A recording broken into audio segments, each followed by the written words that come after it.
The chances of a trade war are growing. The U.S. is set to impose new tariffs Friday on $34 billion of Chinese goods. The levied items include machinery, auto parts, and medical devices. China says while it will not, quote, fire the first shot, it will fight back immediately if the U.S. follows through. Economist Arthur Laffer is in Nashville, Tennessee. He's also the founder and chairman of Laffer Associates. Thank you so much for being with us, sir. My pleasure, Elaine. How are you today? I'm well, thank you. Well, let me start with this. The U.S. tariffs on billions of dollars worth of Chinese imports are set to kick in Friday. China has accused the U.S. of opening fire and is vowing to retaliate. What are we going to see play out here in the coming days? Well, I don't know what's going to actually happen, but this is obviously a very bad thing for the world economy. I mean, whenever you put on tariffs, the effects are damaging not only to you, but to the countries that have the tariffs put on them as well. I mean, we exist with free trade internationally, and we have huge amounts of evidence. The Great Depression was brought on by the Smoot-Hawley tariff. We know what happened with Nixon. I was in the White House then in 1970-72. When we put on across-the-board 10% tariff on all foreign products. We had the job development credit, which excluded foreign-made goods from the credit, and we also devalued the dollar, and the stock market fell in half. It was the worst period in the most recent post-war period. It was really terrible. So tariffs are awfully bad. Protectionism is bad, all of that. But I don't think that's going to be the story, I hope. I hope the story is this is just a negotiation ploy. These are negotiation tools by both these countries to come finally down to an agreement which will reduce tariffs across the board. I mean, when Donald Trump left the G7, he said to every one of the other 6 countries, if you guys reduce your tariffs down to zero, America will reduce its tariffs down to zero. If that's not the greatest offer I've ever seen, I don't know what is. In the meantime, Beijing's tariffs are largely targeting U.S. agricultural goods. American farmers largely supported the president, as you know, in 2016. Do you think, Art, there is a risk that they will back away from the president? They might. I mean, you never know. If I were a producer of foreign products and I had my products restricted, it would bother me. But I don't think so. I think Donald Trump understands the risks of this very well. And I think he's a master negotiator. I mean, look at what he did in North Korea. Look what he's done with the tax bill and all these other things, the deregulation. I mean, it's pretty amazing with Gorsuch. He got that through as well. You know, I think he's just negotiating in this process. And I think sooner or later it scares the bejabbers out of me. But sooner or later, I think it's going to come out all right. As you know, though, there are some who view this as a potential trade war that could essentially cancel the benefits, the effects of the tax cuts, and further hinder growth in the country. What do you say to that? If it became a trade war, it would be a disaster. It would offset the benefits of the tax cuts. It would be very damaging to both the U.S. and the rest of the world. It really would be just a curse on all the economies in the world. I don't think that's what's going to happen, but if that were to happen, that would be the consequence. I mean, you don't think that's a legitimate risk based on what we've seen so far? I do think it's a legitimate risk. I very much so. I don't think that risk is going to materialize because, frankly, I think Donald Trump understands this. I mean, look, he ran a huge international business. He understands outsourcing for best value in different countries. He really does. And the joke I make, Elaine, and I shouldn't probably make it, but he's imported 2 foreign wives. He understands free trade. And I don't think he's going to go the path of trying to really make an insular place of protectionist America. I just don't think he's going to do that. All right, I'm going to set aside the notion of importing human beings, but let me go ahead and ask you this. Teasing. Let me ask you this, Art. On the notion, of a president who is a businessman, understands outsourcing, you also have this same president lashing out at Harley-Davidson, which made the business decision to move part of its operations out of the United States. So how big is that move, and could we see other companies do the same? And how then do you explain the president's very forceful reaction to Harley-Davidson's business decision? Well, I think in the immediate reaction the president had was very personal. He had very much supported the Harley-Davidson before, and it was an outspoken advocate of Harley-Davidson. And then a few months later, he has this happen. And I think he was personally hurt by the process, I mean, to be honest. And it's not that rare that presidents respond to individual companies. At my graduation, when President Kennedy was the keynote speaker there, was the graduation speaker, He lashed out at General Motors and U.S. Steel. I mean, he called Roger Blau out by name. Now, it wasn't bad. It was just what they do. They're just humans like all the rest of us. Well, you worked as an economic advisor under President Reagan. In 1983, Yes. he imposed tariffs on Japanese motorcycles specifically to help Harley-Davidson. And here's CBS News coverage from a few years later of how those tariffs affected the company. Take a listen. 4 years ago, the company was on the verge of bankruptcy, threatened by a flood of cheaper Japanese imports. Managers turned to Washington for help, convincing the Reagan administration to slap a 5-year tariff on Japanese bikes.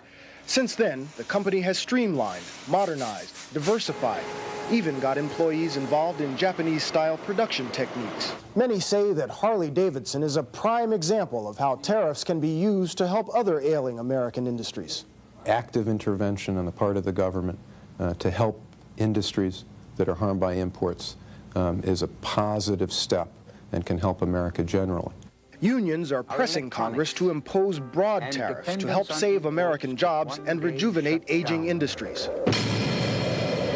We can start with an effective trade policy. Free traders call Harley-Davidson an isolated case. Open markets, not tariffs, they say, are the key to American competitiveness. Our companies have to be competitive on the global scene, and you don't get that by putting them in a nice protected shell. Still, the turnaround at Harley-Davidson has boosted the prospects for tougher trade legislation that Congress is expected to act on next month. Bill Whitaker, CBS News, Milwaukee. All right, so Art, what led Yes. to President Reagan's decision, and how does it differ from what we're seeing now? Well, I think the real difference is the reason Harley-Davidson suffered so badly in that period, and I think he put on the tariffs in 1983, was because of the huge, deep recession, depression of 1981-82, which destroyed all sorts of companies in the United States, and Harley-Davidson was just one of those companies. I think those were the 2 years in their entire history they'd had losses, and the president chose to try to protect and help Harley-Davidson. What really happened, I believe, again, Elaine, is that the U.S. economy, we grew from January 1st, 1983 to June 30th, 1984. Now, that's an 18-month period. In that 18-month period, the U.S. economy grew by 12%. You know, that's a huge boost, and it boosted Harley-Davidson as well. No, I'm not saying the protectionism didn't help Harley-Davidson, but a good economy is far better than protectionist legislation. And protectionist legislation, if it does work, is very rare when it works. And I think Harley-Davidson, then they reduced the tariffs afterwards, and Harley-Davidson was fine. We had a strong economy, a lot of demand for motorcycles from Harley-Davidson, and I think it all turned out quite well. But I don't think the tariffs were the key to saving Harley-Davidson at that time, and I didn't believe it then either when I was with the president back then. I think he regretted many of his protectionist moves. They were all relatively small. He did it on Japanese steel and some of the others, and I think in history he looked back and really didn't wish he hadn't done it. Now, I'm not sure that's true about Harley-Davidson, but it's surely true about the barriers to Japanese steel. All right, let me ask you a broader question about the economy here. Last week, the president's top economic advisor, Larry Kudlow, incorrectly said the deficit is, quote, coming down rapidly. Now, he later clarified, saying the forecasts are wrong. When do you think we will see the deficit come down? I would expect to see the deficits become lower than it otherwise would have been very soon. I mean, right on track. I think this next quarter is probably one of the first quarters it really starts to. But the tax cuts have an initial effect of lowering revenues, and then those revenues start coming up as you get your economic growth. And I would expect within a year, 2, 3 years, we would be having revenues much higher than we would have had with the old tax rates. I mean, obviously, I know you don't have a window necessarily into Larry Kudlow's thinking, but why would he say that? He's one of my best friends ever, and he probably just misread the numbers or something. I mean, we've all been looking for these numbers, and the way they report these numbers is, of course, that the deficit is not nearly as large as they thought it would be. Now we're getting into semantics, but I would expect to see this economy growing fairly fast, fairly soon, just the way it did in 1983 after our tax cuts took effect on January 1st, 83. We grew by 12%, as I mentioned, in 18 months. I mean, that's an average annual rate of 8%. I mean, mean, Elaine, that's amazing, and that'll reduce deficits dramatically. And I think that's what's going to happen here. Maybe not the 8%, but a much higher growth rate than Obama or George W. Bush ever saw. Do you think Larry Kudlow, bottom line, is right when he says that he thinks the forecasts are wrong and that the deficits will shrink here soon? In the 10-year period, they forecasted the deficits of the tax cut. The tax bill would be a $1.5 trillion deficit as a result of the tax cuts. Larry Kudlow is completely correct. That is a nonsense forecast.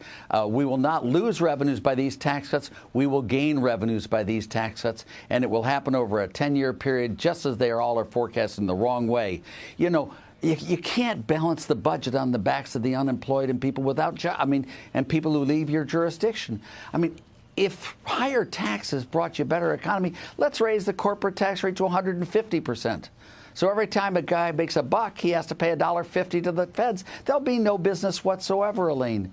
We are way in the range of the prohibitive area of the Laffer curve, and Donald Trump is just lowering those tax rates to being, instead of the highest in the world, to be in the middle of the pack, and that will result in much better growth and much lower deficits going forward than would have had we not done it. Just one more for you on this topic. Sure, as you know, please. Entitlement reform is a huge issue, but is something that this president has made clear he has no plans on engaging in right now. What are your thoughts on that? I think he's completely right. I tried to argue this with Reagan and the Reagan cabinet, and I was very successful with it back then. You don't do entitlement programs when the economy's weak. I mean, you just don't. You wait till you get your tax cuts, you get economic growth going into the economy, and then when people are prosperous and they have good jobs, that's when you start cutting back on the entitlement programs and getting it back. I mean, if two parents are unemployed and their kid gets a school lunch program, that school lunch program is a necessity. It's a requirement for that family, and it would be cruel and nasty to cut it off then. However, if both parents now have good, high-paying jobs, the school lunch program becomes a luxury, not a necessity, and that's when you can cut it back. But you never cut back welfare programs in bad economies, and we still are in a bad economy, and it's not time for welfare reform, I don't think, entitlement reform. Next couple of years, though, it will be, and that's when you should do it. All right, Art Laffer in Nashville. Art, thanks very much for joining us. My pleasure. Thank you for having me on the show. I appreciate it.